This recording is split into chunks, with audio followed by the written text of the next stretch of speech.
क्या जीएसटी में road permit की आवश्यकता होगी? उत्तर है हाँ, लेकिन इसका नाम रोड परमिट नहीं होगा। इसे ई वे बिल के नाम से जाना जाएगा। जब भी कंसाइनमेंट की वैल्यू 50,000 रुपए या इससे ज्यादा होगी तो ई वे बिल जनरेट करना अनिवार्य होगा। आइए हम ई वे बिल को एक साधारण उदाहरण की सहायता से समझें। मान लीजिए कि ए एक मुंबई में सप्लायर है, उसे पुणे के एक व्यक्ति बी को माल भेजना है। इस स्थिति में दो सिचुएशंस हो सकती है। पहली ये है कि ए खुद से यानी कि बिना किसी ट्रांसपोर्टर की सहायता से अपने खुद के या किराए के वाहन से बी को माल भेजता है।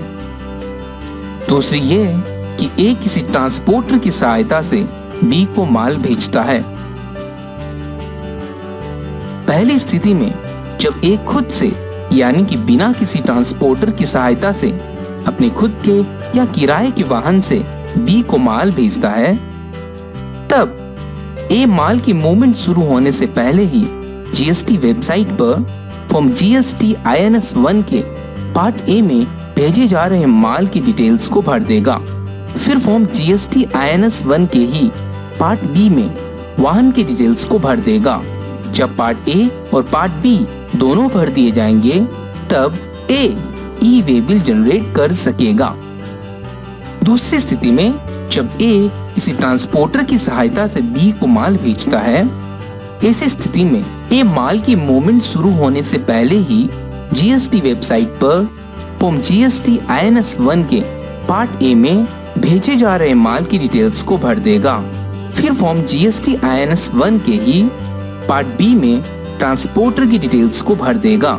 जब पार्ट ए और पार्ट बी दोनों ही भर दिए जाएंगे तब ट्रांसपोर्टर ई वे बिल जनरेट कर सकेगा। ई वे बिल जनरेट होने पर एक ई वे बिल नंबर जनरेट होगा जो कि सप्लायर, ट्रांसपोर्टर और रेसिपिएंट तीनों के पास उपलब्ध हो जाएगा। रेसिपिएंट को ई वे बिल में दी गई कंसाइनमेंट डिटेल्स को 72 घंटों में स्वीकार या अस्वीकार करना पड़ेगा।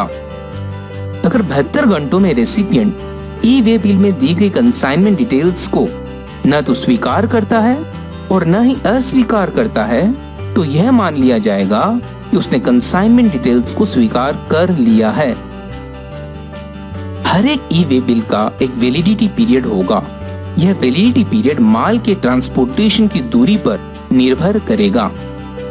यदि यात्रा की दूरी 100 किलोमीटर से कम है तो वैलिडिटी पीरियड ई वे बिल के जनरेशन के समय से 1 दिन होगा। यदि यात्रा की दूरी 100 किलोमीटर या उससे ज्यादा लेकिन 300 किलोमीटर से कम है तो वैलिडिटी पीरियड 3 दिन होगा।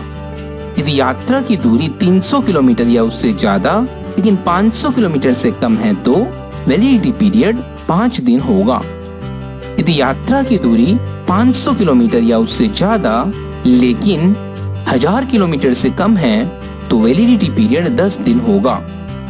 यदि यात्रा की दूरी 1000 किलोमीटर या उससे ज्यादा है तो वैलिडिटी पीरियड 15 दिन होगा। अगर एक ई वे बिल जनरेट किया गया है लेकिन माल या तो ट्रांसपोर्ट ही नहीं किया गया या ई वे बिल में दी गई डिटेल्स के अनुसार माल ट्रांसपोर्ट नहीं किया गया तो ई वे बिल जनरेशन के 24 घंटे में रद्द किया जा सकेगा।